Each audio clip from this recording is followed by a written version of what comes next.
দেখুন, আমি এখান থেকে যখনই কর্পোরেট দেব, কর্পোরেটের ডাটাটা শুধু ডিসপ্লে করতেছে।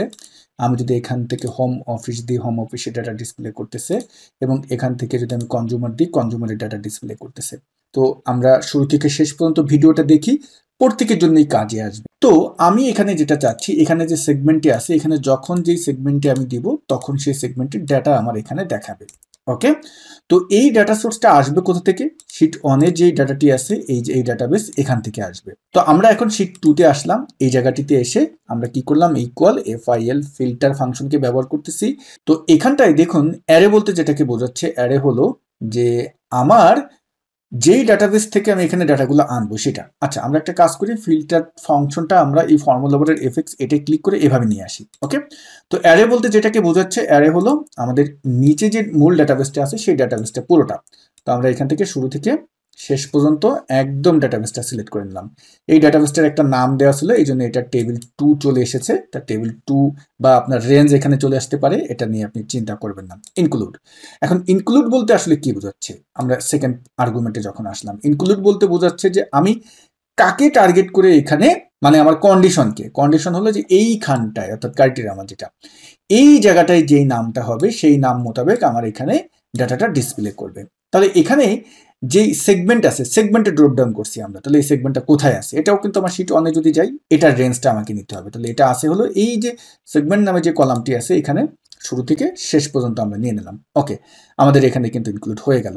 এখন হলো কি, এই যে ইনক্লুড আছে, এখানে আমাকে একটা কন্ডিশন দিতে হবে। কারণ হলো কি, আমরা যদি এখন শিট 2 তে যাই, এখানে আমাদের শিট 2 যতটুকুন আছে এটা একটু আমরা মুছে দিই, জাস্ট এই টেবিল 2 সেগমেন্ট পর্যন্ত রাখলাম, ওই কলাম পর্যন্ত। এই জায়গাটায় আমরা কি চাচ্ছি? এই জায়গাটা চাচ্ছি যদি সমান সমান এই যে যেখানে আমরা ড্রপ ডাউনটা করছি, এই রেফারেন্সটা আমাদের সিলেক্ট করে নিতে হবে। কেন সিলেক্ট করে নিতে হবে? কারণ হলো কি, টেবিল 2 যে রেঞ্জ আছে, সেই রেঞ্জের এখানে যে নাম আছে, সেই নাম মোতাবেকই তো আমার ফিল্টারিংটা করতে হবে। ক্লিয়ার? আর যদি এটা কখনো খালি থাকে, এমটি, তখন আপনি কি দিবেন? তা আমরা ডাবল কোটেশন 2 বার দিয়ে দিলাম, এবং এখন আমি ওকেতে ক্লিক করলাম।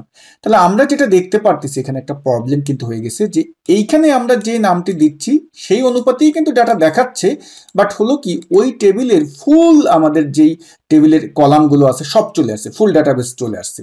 তো আমরা তো এখান থেকে চাচ্ছি কি, শুধুমাত্র কাস্টমার আইডি, কাস্টমার নেম এবং সেলস চাচ্ছি। আচ্ছা, আমরা একটু শিট 1 এ আসি, একটু এখানে দেখব যে আমাদের কাস্টমার আইডি কত নম্বর কলামে আছে এই টেবিলের ভিতরে। তা আমরা যদি একটু এখানে আসি, 1 2 3 4 5, কাস্টমার আইডি আছে 5 নম্বরে, কাস্টমার নেম আছে 6 নম্বরে, এবং সেলস আছে 8 নম্বরে। জাস্ট এটা মাথায় রাখতে হবে, 5 নম্বর, 6 নম্বর, 8 নম্বর। ওকে, এখন আসুন ওখানে আমরা এখন শিট 2 তে আসি।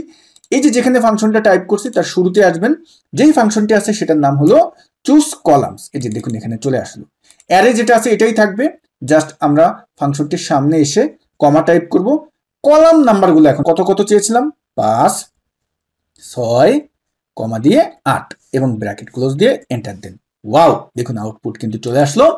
এখন যদি আমি এখানে যেটা দিচ্ছি, সেইটার ফলাফলই কিন্তু আমাকে এখন দিবে, আপনি যতটুকুন চাচ্ছেন। এখন ওই টেবিল থেকে আপনি যে অংশটুকুন চাইতেন, যেই কলামটা চাইতেন, জাস্ট ওখানে কলাম নাম্বারটা চুজ কলামস যে ফাংশনটি আছে এটার ভিতরে আপনি টাইপ করে দেবেন।